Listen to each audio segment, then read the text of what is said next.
Assalamualaikum warahmatullahi wabarakatuh. Nama saya Rizka Khairunisa dan satu rekan saya yang bernama Raike Ajena Larasati akan membahas tentang pengaruh parameter BOD dan COD pada air yang tercemar. 1. Ada pengertian dari BOD dan COD. Yang kedua, akibat yang ditimbulkan apabila air tercemar. Yang ketiga, dampak pada lingkungan dan manusia. Yang keempat, peran parameter BOD dan COD. 1. Pengertian dari parameter BOD dan COD. BOD dan COD merupakan suatu parameter kimia yang dipergunakan untuk mengukur suatu kualitas badan air. Biasanya dipergunakan untuk menganalisis proses biologis dan senyawa organik. Yang kedua, akibat yang ditimbulkan apabila suatu badan air tercemar oleh zat organik. Pada air tercemar, pertumbuhan makhluk hidup menjadi terganggu. Peningkatan kadar amonia yang menyebabkan air menjadi bau dan kadar nitrit yang sangat berbahaya bagi makhluk hidup. Munculnya bau yang tidak sedap pada air, ikan, dan makhluk di perairan tidak dapat berkembang biak bahkan mati. Dalam kasus tersebut, maka peran parameter BOD dan COD adalah untuk mengukur tinggi rendahnya suatu zat mikroorganisme dalam air. Apabila nilai BOD tinggi, maka proses penguraian zat organik pada air meningkat. Dampak tingginya BOD dan COD terhadap lingkungan dan manusia. Dampak pada lingkungan. Yang pertama, air tercemar.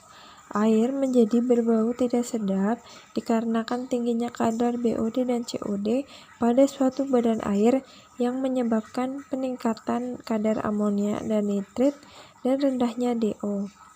2. Tumbuhan tidak berkembang. Pada air yang tercemar, tumbuhan menjadi sulit berkembang dengan baik dikarenakan rendahnya DO untuk mendorong pertumbuhan tanaman air. Yang ketiga, ikan mati. Karena tingginya kadar BOD dan COD, menyebabkan beberapa kasus ikan menjadi mati dikarenakan racun yang terkandung pada air tersebut, serta peningkatan kadar nitrit yang dapat mengganggu perkembangbiakan ikan sehingga ikan menjadi mati. Dampak pada manusia. Untuk yang pertama, air konsumsi. Dampak dari pencemaran air tentunya secara nyata menyebabkan air menjadi tercemar yang mengakibatkan air tidak dapat digunakan untuk keperluan rumah tangga. Yang kedua, gangguan pencernaan. Manusia tentunya membutuhkan minum setiap harinya, tapi bagaimana jika air yang dikonsumsi tersebut kotor atau bahkan tercemar? Hal tersebut menyebabkan gangguan pada sistem pencernaan manusia atau bahkan bahayanya karena air yang tercemar bisa saja mengandung Fe atau besi yang dapat mengganggu organ dan sistem pencernaan. Yang ketiga, iritasi kulit. Air sudah menjadi bahan yang dibutuhkan dalam kehidupan sehari-hari.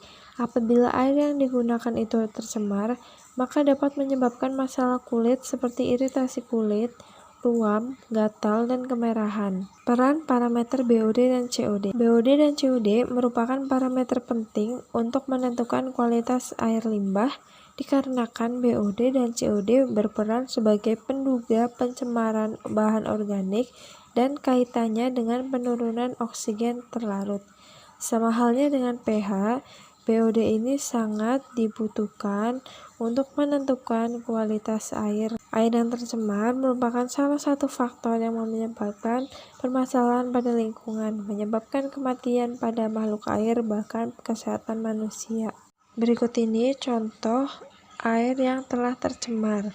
Air yang telah tercemar menyebabkan kematian pada makhluk air serta kerusakan pada ekosistem. Sekian presentasi dari kelompok kami.